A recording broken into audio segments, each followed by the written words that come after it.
What's up, everybody? It has definitely been a minute. I think the last time I recorded a vlog was over a week ago. I can't even remember.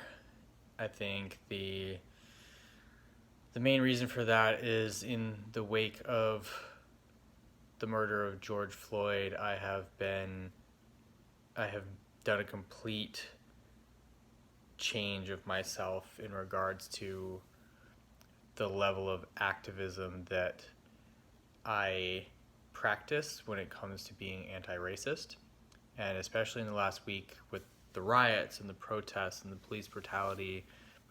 I've been spending almost every waking moment that I'm not working on social media, sharing resources, sharing information for protesters, sharing information about when protests are going on, as I discover more resources to educate myself about racism in America and the Black Lives Matter movement and just the current state of racism and anti-racism in the US.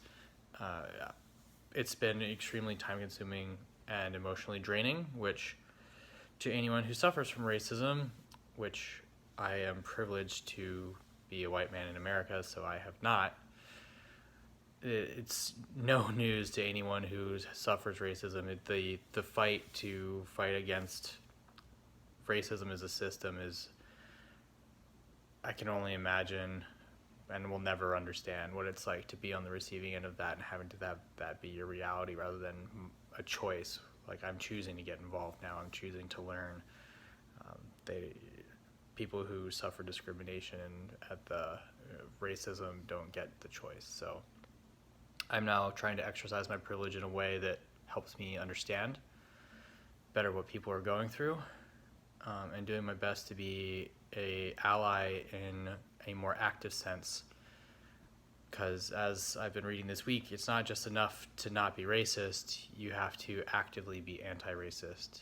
Being someone who self-declares as being not a racist, first of all, you can be wrong.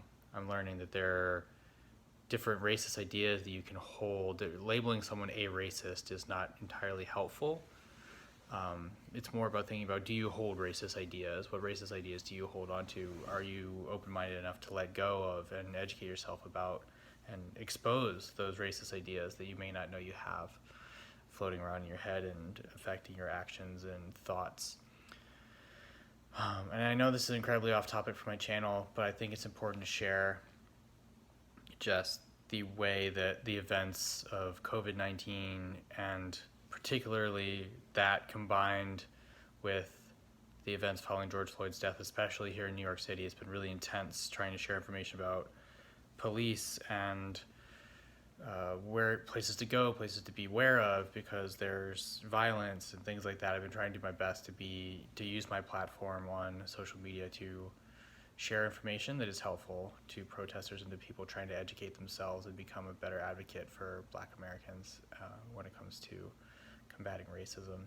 And that has taken away from my time streaming, my time recording videos, but I think it's been the right choice. Prioritizing that has been important to me, and I think it's been important to people I care about. So in the interest of being the best person I can be, I've had to take time away from video games for now in a way to be a meaningful ally in this battle against racism. So that's where I've been. Don't really have any updates on WoW right now. I'll leave it at that, and hope for folks that are out there, if you're interested in resources, if you're looking to educate yourself, I'll leave a few in the comments. Some of the links that I found most helpful, I'll try to put together a few. But yeah, that's me. For anybody out there protesting, be safe, be careful. We're making progress, but there's still a lot to be done, and I think there's a lot to be said for thinking about creating a healthy way to settle into being an anti-racist for the long term, because I think right now this crazy constantly scrolling Instagram and Twitter for updates is not sustainable emotionally or from a time management perspective. I definitely didn't do as much work when I was during work hours last week as I should have, and ended up having to do work over the weekend. But again, I think that's to be expected, and I think I made the right choice. So be safe out there, take care of each other, and I will talk to everybody soon.